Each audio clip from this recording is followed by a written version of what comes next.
Hey guys, and welcome back to my channel. Today's video is going to be the mid-year book tag. I keep seeing this around YouTube and I thought it was just such a great idea, especially for my second video.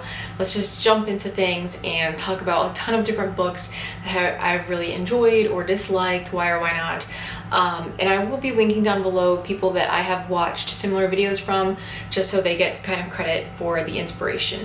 If you are new to my channel, hi, my name is Allie. I will be more consistent with doing booktube videos, book haul reviews, all of that. So if you're into that kind of thing, then go ahead and give this video a thumbs up and subscribe to my channel if you are not. But without further ado, let's get into the mid-year book tag. So we're gonna jump right on in to the first question, which is what is the best book I have read so far in 2022? And that is going to be Gleam. So that is book 3 in the Plated Prisoner series by Raven Kennedy. Book 4 actually just got out and I read it. Really good, but I still think book 3 was the best in the series so far. There was so much to it. If you have not read the series at all, I highly recommend. Essentially, it is a very loose retelling of King Midas and that whole mythology story. It's nothing like you think it would be, and I would check the trigger warnings for the first book, but once you get past the first book, the story changes so much. I think anyone would really like it, so just be cautious of the first book. But book 3 was amazing. If you guys like the slow burn romance, finally seeing things come together, book 3 has all of that. There's action, betrayal, there's there's a lot of good things and a lot of bad things that happen in that book to lead up to book 4, which again I read, but as far as the year goes, that one was my personal favorite. Which brings me to question number 2, which is what is the best sequel I've read in 2022? And I'm sorry, but I have to say Glint, which is book 2 in the same series, was my favorite sequel. That series just took me for a loop, guys. It was so good. Probably better, in my opinion, than the From Blood and Ash series by Jennifer L. Armentrout. It's amazing. I love the characters. I love their growth as individuals and together, in the different relationships. You get a lot of backstory, but then you kind of go back and forth in different points of view, and it is so fun to read. You will get the slow burn. There's not much spice, but it's you know something's gonna happen in the third book, and so it makes you kind of on the edge of your seat what's gonna happen. And not that it's not there's nothing happening, because there is stuff happening. Does that make sense? Anyway, book 2 was really good, and again, if you can get past book 1, just check the trigger warnings in advance. You will really love this series. It's got the fae, it has mythology, it has magic, it has so many different worlds, and it's got battle scenes, it's got the the love interest that isn't who you necessarily think he is. So it has it all, and I think if you like any of the fantasy romance books that are popular right now, you will really love that series. New release that I haven't read yet but I want to is For the Throne, and I actually have it over here.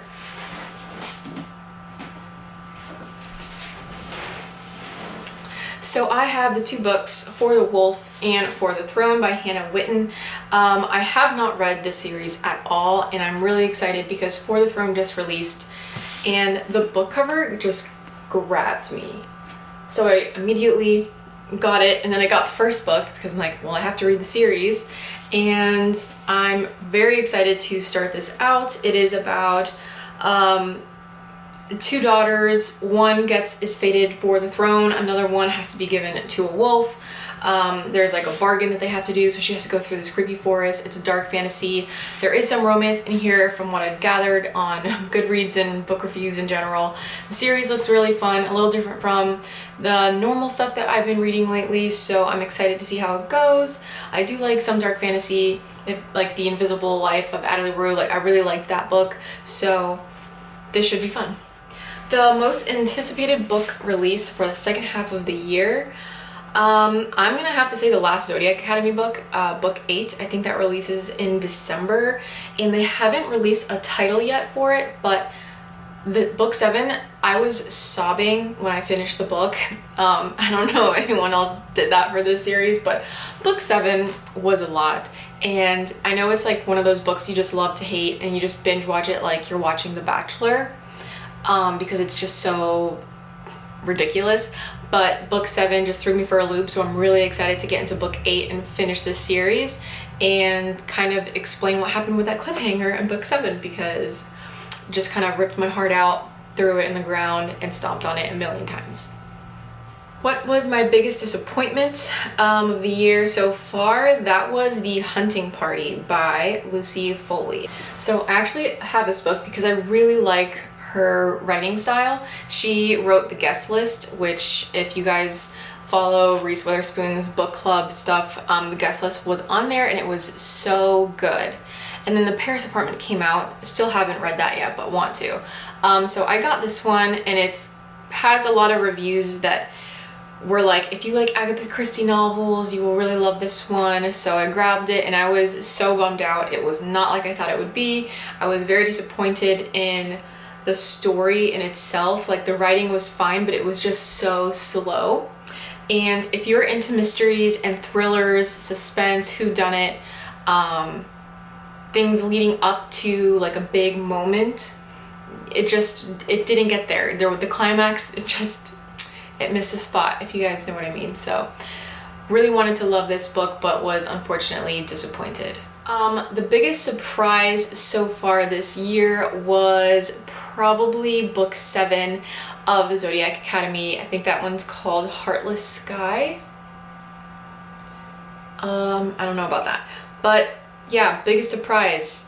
If you guys haven't read the series is basically 2 girls that are from the mortal world, and someone comes and collects them and basically is like, hey, you guys aren't from here, you actually have magical powers, and you're like queens or princesses, but in order to ascend the throne you have to like prove yourself worthy. So they go to this academy with other people that have magic, and they get to find out a lot about themselves and what their abilities are, and there's so much drama. It's definitely like a bully romance, and that's probably what turns off a lot of people to the book series. But if you can kind of get past that, it is kind of fun and cheesy, and you kind of hate to love it, you know. So book 7 is, I don't want to do a lot of spoilers for the series, but it's kind of like a combination of the Vampire Diaries and the Vampire Academy and Harry Potter, but like new adult. So if you like a combination of that and just kind of throw it in a pot and mix it up, you'll get Zodiac Academy.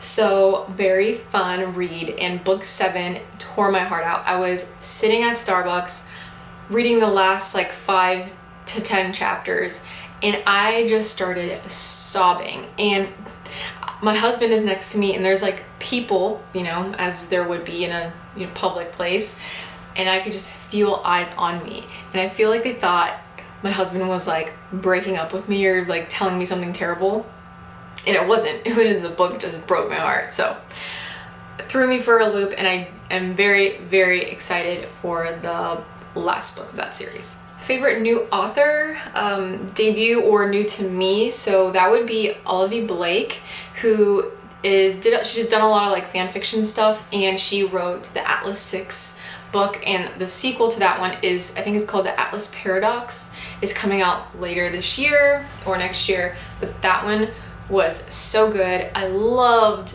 the writing style. So if you have not read this book yet or know anything about this author, so she does have a lot of fan fiction that she's written. The writing style in this is very dark academia. A lot of bigger words are used, so it may be kind of hard to speed read through this. If you're that type of reader, you may not enjoy it, but the storyline in itself is really good. It's very different, and I think she did a lot of research, took a lot of time to write this book, which I really appreciated. And yeah, the prose in this are just very, very good and powerful, and I appreciated the writing style. I feel like most of the books I've been reading are more young adult themed, so writing style isn't that great. You know, it's a lot of romance, so they don't need to fluff things around. They just get to the point, and I really like that she did not, that book wasn't like that. So I'm really excited to read more of her books. I'm excited for the sequel of that one, and yeah, I just hope she does some more books in the future because I really liked her. Okay, this one's a fun one. So my newest fictional crush, and if you guys have been paying attention to what I've just been saying for the last 20 minutes, Slade from the Play Prisoner series is my absolute favorite new crush. When as far as like fictional crushes go, he's it for me. He is so funny, and I love the whole like I love you and I will kill anyone that, you know, tries to harm you kind of thing. I think he has a lot of personal growth that he goes through in the series with himself and the people around him and his relationships. So he's just a cool character, and I'm so excited for, I don't know if it'll be the last book, but Slade has a lot more to him than we get in the first 3 books, and this last one that just came out was like, we got like the whole backstory, the whole origin story of Slade, and I loved it. So yes. Okay, and a book that made me cry. So if you have not, or if you are not really into literary fiction or historical fiction, I would encourage you to try it out and read The Paris Library. So I've mentioned it on my TikTok. It was so good, and I told my husband, it seems like every time I open the book and read a few chapters, I instantly start crying because something always happens in that book. And it is the setting, you know, it takes place in World War II when Germany occupies France. So obviously a lot of things are going on, but it goes back and forth in time from the, you know, during World War II to like the 80s. So a lot of things happen, and it's very emotional, but it's so good and very beautifully written. Highly recommend if you haven't read that book, or if you don't like historical fiction. I think anyone would love this book, so definitely recommend that one. Okay, so the next question is book that made you happy. So this one, I mean, I feel like if I enjoy a book, I'm happy because I've read the book, you know, but if we're just being really generic, I would say Things We Never Got Over was a cute little rom-com book that was super cheesy and not really my favorite. I probably would give it only 3 stars, 3.5 stars, but the story itself was really cute, and it definitely gave me like Virgin River vibes, where it's small town, like hotshot girl goes into a small town, meets a guy, goes from there. So kind of cute, and it ended in a positive way. So I think it's just, it was cute.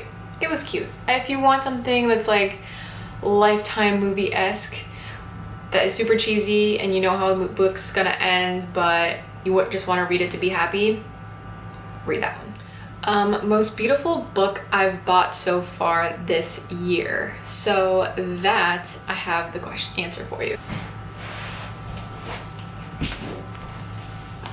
So I purchased the set, this really pretty set of Jane Austen's novels, and they are so beautiful. The covers of them are just, let me show you really quickly. So this one is Emma, which I just finished reading, by the way.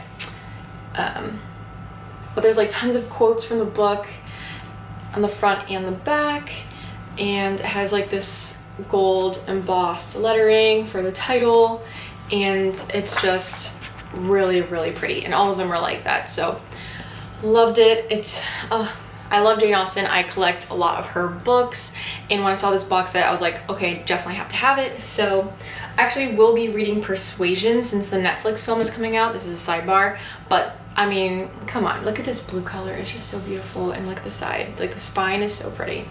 So yeah, definitely the prettiest books I have gotten so far this year, and highly recommend you pick this up. I actually found this at a local bookshop, but I think you can find this book set at Barnes & Noble as well. Okay, and last but not least, and you can kind of see I've got like all these books in my way now, but last but not least, what books do you need to read by the end of the year? So that would be kind of the sequels that I've been reading, that I'm waiting on to finish the year. So that would be the Atlas Paradox, the 8th Zodiac Academy book, and then some other ones that are on my TBR list, like the Hannah Witten books, For the Throne and For the Wolf. I also have A King of Battle and Blood that I just purchased that I'm excited to read as well, because I really like Scarlett Sinclair's books, and that's like a fantasy romance as well. So I have a few books on the list that I am excited to be reading, and I probably will read within the next month or so until like new releases come out that I'm anticipating. So I hope that wasn't like too much of a mouthful. I try to go through this pretty quickly, but that is going to be it for me. That is all the books for this book tag. I hope you guys really enjoyed it and had fun with me. I enjoy talking with you about the books that I've been reading so far this year in 2022. I feel like 2022 had a lot of fun books, and since I got my Kindle, I've been able to read so much more, and there's so many books on there that are available on the Kindle Unlimited. So if you have that and you have any recommendations, please send them my way, because I'm always looking for new reads on there. I feel like this was a pretty solid list. I'm really happy with the books I've read so far this year. Definitely will be making time to read some more for the second half of the year, and then maybe if I do this again towards December or January, I will have more books, a lot more books to have that I will have read by then. So hope you enjoyed this video, and again, if you haven't, please give this video a thumbs up if you enjoyed it, and subscribe to my channel if you haven't, and leave me any recommendations of books in the comments down below. Any of the books that I mentioned, did you like them? Did you dislike them? I would love to start a conversation with you. So thank you so much for watching, and I will see you in my next video.